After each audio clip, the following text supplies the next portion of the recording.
Hello and welcome to my first ever build guide video for my chain lightning wave build in Undecember. I'm going to go through the stats quick before I get into the build. It's got about 8,400 health currently, does about 60 million single target DPS. Lots of armor. Resistances are over cap, so even if you get an elemental lowering map, you will still be at cap. Decent chaos resist currently. Lots of dampening. Just about capped cast speed, which will be capped soon. Just about soft capped lightning penetration, which will be over soft cap. Hit chance is almost 100%. So let's get into the rune board. Obviously, we are going to be using chain lightning and lightning wave as the build suggests. Chain lightning is awakened with verity for extra damage amplification per chain. Smash is awakened with Source for extra damage. Elemental damage amplification is awakened for extra damage. Element Master is in here for element penetration, as well as energy effects. Cast speed is awakened for more cast speed. If you do hit cap, you could switch this to mana reduction. We're using Persistence, as we are a non-crit build. It is awakened for triple maximized damage on hit and is shared with Lightning Wave. Lightning Wave has the same links, with the only exception being Extract Energy, which is in here to gain energy to give more damage amp to Lightning Wave. Movement skill is Roll, linked with Use Count and Disarm for extra use and cooldown. I'm running 4 toggles currently, but I will be running 5. Currently running Seal of Striking. Enduring Pain for defense and offense.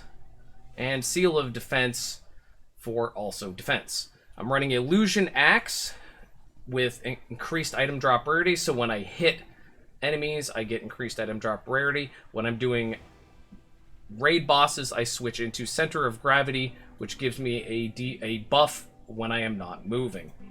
I have 2 triggers. Buff activation upon crowd control, linked with Shout of Justice to get me out of crowd control.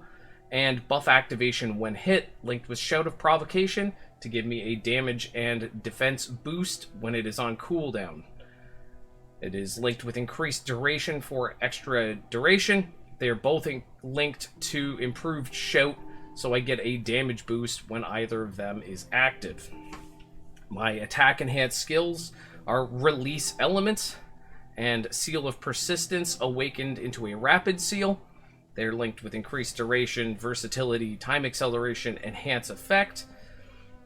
And my defensive skill is Tenacious Regeneration, linked with enhance effect, time acceleration, increased duration, and vitality recovery, giving me extra regen while it is active. I was previously using Siphon Life, but I feel like this is a better choice, as you can run away and get some space, whereas you have to do damage with Siphon Life. My rune stones are 2 rune stones giving +1 levels to my main skills, and resource cost reduction on Enduring Pain, because the affix gives me Enduring Pain effect.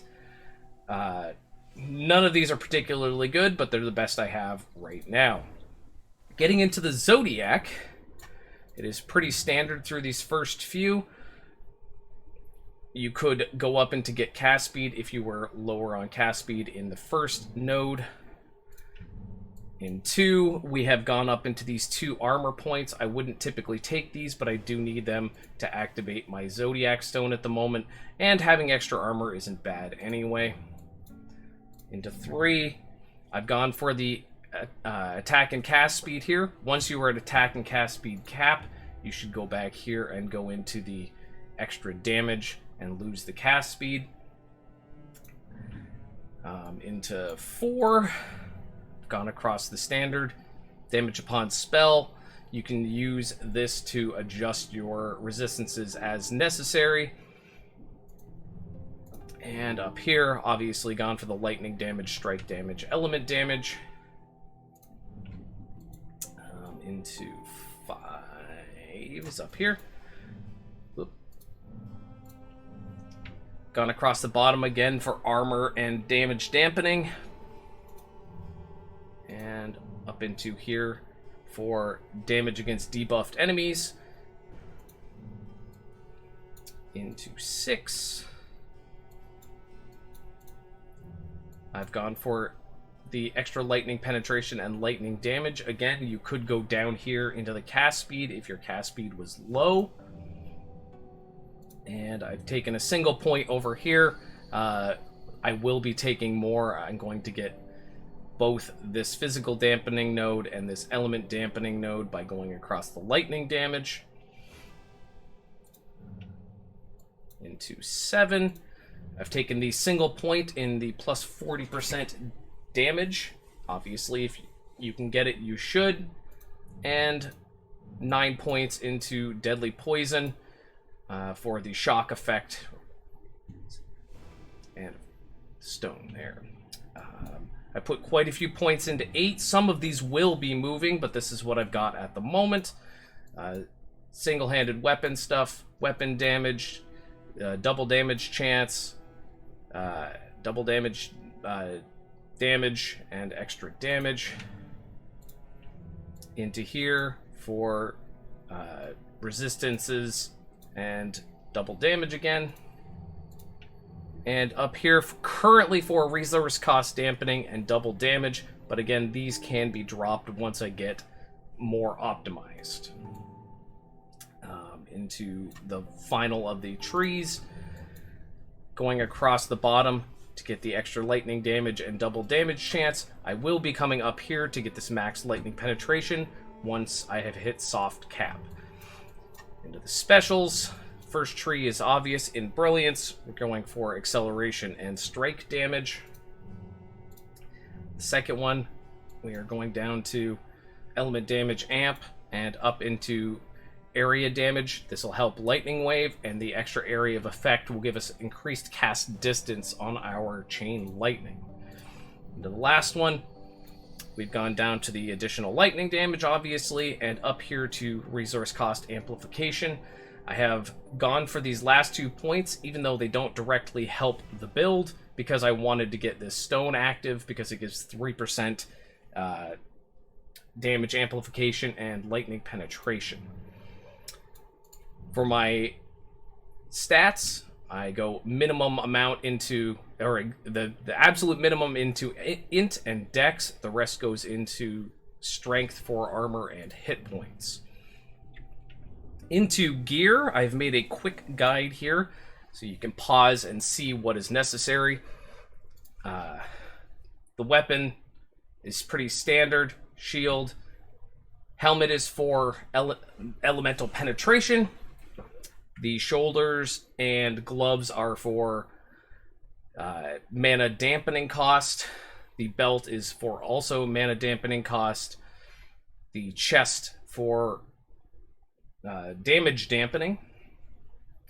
The boots for move speed, movement cost cooldown.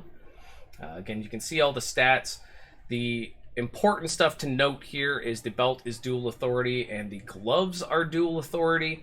And you will see that I have taken critical damage amp on quite a few of these. That is to get rolled with your craft into straight damage amp, because obviously as a non-crit build, this critical damage would be useless to us. Also, like to point out that I keep a helm called the Face of Wilderness as a unique in my inventory for when I run into high chaos damage bosses, so that I can use this as a high chaos resist helmet to deal with that. My charms are Castor priority, trying to get 140-140 between Castor and acuben. On all charms, you're aiming for double damage chance and increased maximized damage. And is there anything else? I don't remember. I've lost my list over here.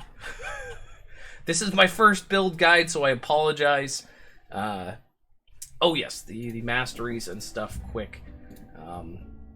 The rune collection effect, you should try, obviously, to get as many 6 links as you can. It is definitely worth wasting the resources to get these +2 stats.